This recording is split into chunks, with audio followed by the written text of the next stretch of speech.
Hello friends, तर love to share या माझ्या यूट्यूब चॅनलमध्ये तुमचं पुन्हा एकदा स्वागत आहे।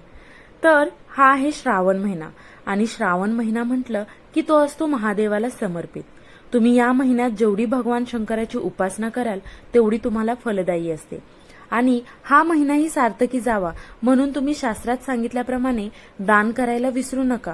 दान का करायचं तर आपली संस्कृती आपल्याला शिकवते की आपली उंजळ भरली असेल तर त्यातून सांडून वाया जाण्याआधी दुसऱ्या गरजू व्यक्तीला ते दान करा। दान करताना देणाऱ्याला माज असू नये आणि घेणाऱ्याला लाज वाटू नये, हेही गोष्टी तुम्ही लक्षात ठेवा। दान कोणाला करायचं तर गरजू व्यक्तीला, आणि कोणी कोणतं दान करायचं हे आपण या व्हिडिओमध्ये पाहणार आहोत। तर शास्त्रामध्ये आपल्या एकूण 12 राशी आहेत आणि प्रत्येकाने आपल्या राशीनुसार हे दान करायला हवं।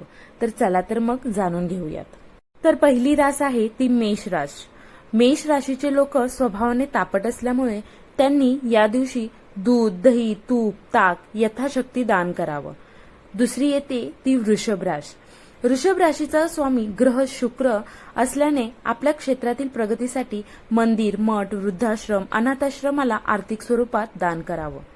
मिथुन राशीच्या लोकांनी बुद्धी तेज लाभण्यासाठी लोणी किंवा तूप दान करावं। नंतर कर्क राशी। कर्क राशीचे लोक थोडी भावनिक असतात आणि या लोकांनी मनस्थिती आणि परिस्थिती सुधारावी यासाठी त्यांनी अन्नदान तसेच वस्त्रदान करावे। नंतर येते ती सिंह राशी।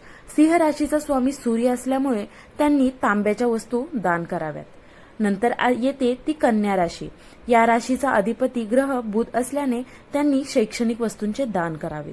वृश्चिक रास। वृश्चिक राशीच्या लोकांनी एखाद्या गरीब कुटुंबाला अन्न, धान्य दान करावे किंवा किराणा सामानाच्या खरेदीसाठी आर्थिक सहाय्य करावे। धनुराशी।